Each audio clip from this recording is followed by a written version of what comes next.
In December 2010, a police officer was searching for a missing woman named Shannan Gilbert, an escort who disappeared in May 2010.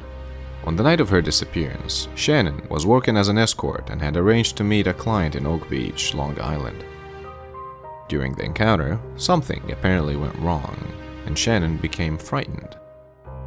She made a distress call to 911, telling the operator that someone was after her, repeatedly saying, "Somebody's after me." Shannan then ran from the client's residence and reportedly sought help from residents in the area. Shannan was later found dead, and Shannan's cause of death was eventually ruled as an accidental drowning.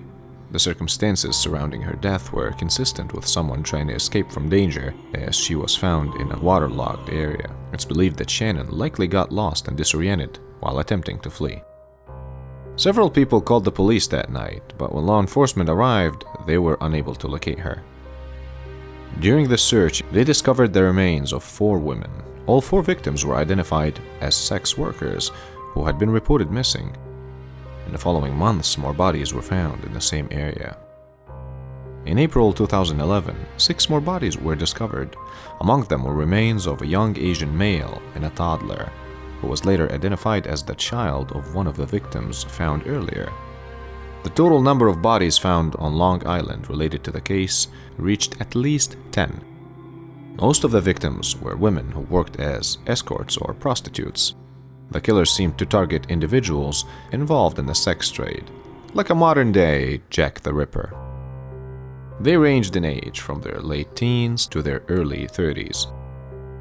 An interesting article published on Psychology Today had some interesting facts about the killer long before there was an actual suspect.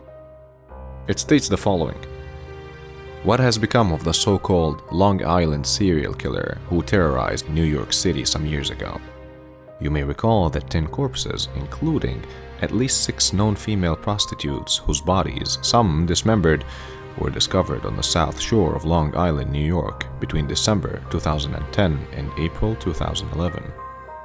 The murders are believed to be the work of the still unidentified Long Island serial killer, also referred to by media sources as Gilgo Killer, who may have started killing 15 years ago based on forensic analysis of the victims' bodies. The article says that they believed that the serial killer might have left New York since his burial ground was discovered by authorities in 2010. This would be very consistent with the behavioral profile that was developed for him. The profiling of serial killers, that is, predicting their characteristics and behavior, is well established among criminologists and professional investigators.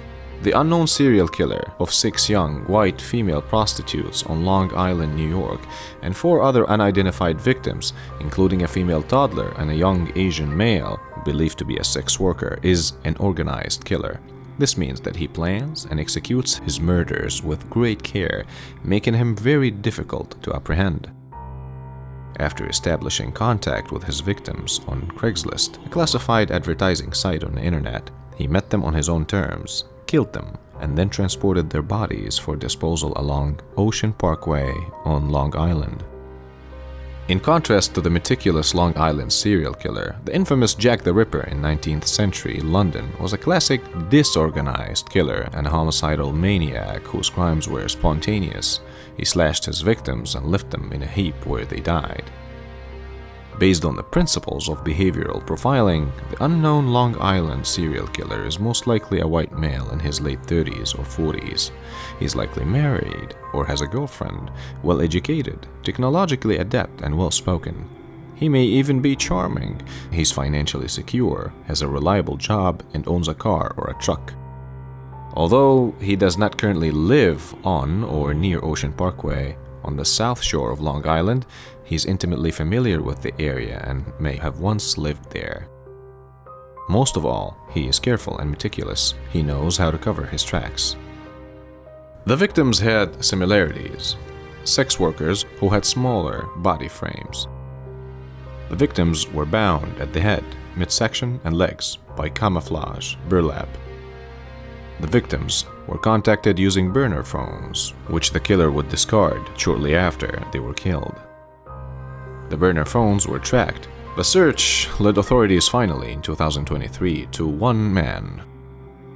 That man's name was Rex Heuermann, who was linked to the homicides using hair that was recovered, investigators said. Hair belonging to a female was found on or near 3 of the victims, prosecutors said in the bail application. It was later determined to belong to Heuermann's wife, who was out of the state during the time the 3 women disappeared, it said.